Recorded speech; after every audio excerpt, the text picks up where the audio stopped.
ಸಮಾಜ ಅವ್ರ ಹಿಂದಿದೆ ಅನ್ನೋದು ಇದು ಎಷ್ಟು ಸರಿ?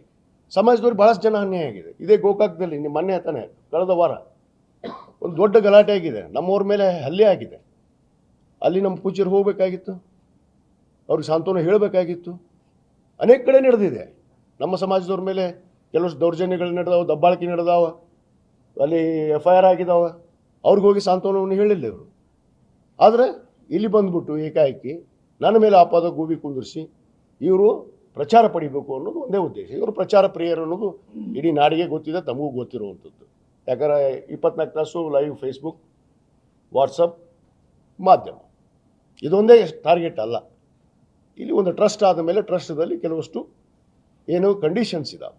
ಯಾವ ರೀತಿ ಗುರುಗಳು ಆದರೂ ಇರಬೇಕು, ಯಾವ ರೀತಿ ಧರ್ಮದರ್ಶಿ ಇರಬೇಕು, ಯಾವ ರೀತಿ ಮಠವನ್ನು ನಡಿಬೇಕು, ಯಾವ ತತ್ವ ಸಿದ್ಧಾಂತದ ಮೇಲೆ ಮಠ ನಡಿಬೇಕು. ಯಾಕಂದರೆ ಪವಿತ್ರವಾದ ಅಣ್ಣ ಬಸವಣ್ಣನವರ ಒಂದು ಕ್ಷೇತ್ರದಲ್ಲಿ, ಅದಕ್ಕೆ ಅಣ್ಣ ಬಸವಣ್ಣನವರು ಒಂದು ಮಾತು ಹೇಳ್ತಾರೆ, ಅದನ್ನು ಹೇಳ್ಬೇಕಂತ ಇಚ್ಛೆ ಪಡ್ತೀನಿ ತಮ್ಮ ಮುಂದೆ. ಲೋಕದ ಡೊಂಕನ್ನು ನೀವೇ ಕೆತ್ತಿದ್ದೀರಿ, ಲೋಕದ ಡೊಂಕನ್ನು ನೀವೇ ಕೆತ್ತಿದ್ದೀರಿ, ನಿಮ್ಮ ಮನವನ್ನು ಸಂತೈಸಿಕೊಳ್ಳಿ, ನಿಮ್ಮ ತನವನ್ನು ಸಂತೈಸಿಕೊಳ್ಳಿ ಅಂತ ಹೇಳಿದ್ದಾರೆ ಅಣ್ಣ ಬಸವಣ್ಣ. ಇವರು ಲೋಕದ ಡೊಂಕನ್ನು ತೆಗೆದಕ್ಕೆ ಯಾರು? ನಾವು ಯಾರು?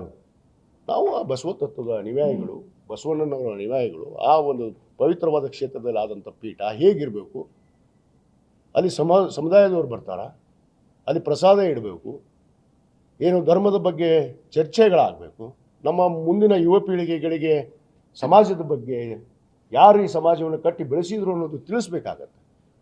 ಆದರೆ ಇತ್ತೀಚೆಗೆ ಅವ್ರ ನಡವಳಿಕೆಗಳನ್ನು ನೋಡಿದ ಮೇಲೆ ನನಗನ್ನಿಸ್ತಾ ಇದೆ, ಈ ಸಮಾಜವನ್ನು ಅವರೇ ಹುಟ್ಟಿಸಿದ್ರು.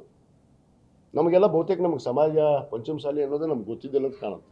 ಅವರು ಧರ್ಮಗುರುಗಳು ಆದಮೇಲೆ ನಮಗೆ ಗೊತ್ತಾಗಿದ್ದು, ಆಮೇಲೆ ಈ ಪಂಚಮಸಾಲಿ ಸಂಘಟನೆ ಈ ರಾಜ್ಯದಲ್ಲಿ ಪ್ರಾರಂಭ ಆಗಿದ್ದು ಅನ್ನೋ ಮಟ್ಟಕ್ಕೆ ಅವರು ಹೊರಟಿದ್ದಾರೆ. ಅವ್ರು ಹೊರಟಂಥದ್ದು ಒಂದು ಪಕ್ಷಕ್ಕೆ ಸೀಮಿತವಾಗಿ ಮಾತಾಡುವಂಥದ್ದು, ಒಂದು ಧರ್ಮಕ್ಕೆ ಸೀಮಿತವಾಗಿ ಮಾತಾಡುವಂಥದ್ದು, ಇದು ಎಷ್ಟು ಸರಿ ಅನ್ನೋದನ್ನು ನಮ್ಮಲ್ಲಿ ಆಗಿರುವಂಥ ಒಂದು ಗೊಂದಲ. ಆ ಗೊಂದಲಕ್ಕೆ ನಮ್ಮ ಹಿರಿಯರು ನೋಟಿಸ್ ಕೊಟ್ಟಿದ್ದಾರೆ, ಅದಕ್ಕೆ ಉತ್ತರ ಪಡೆದಿದ್ದಾರೆ.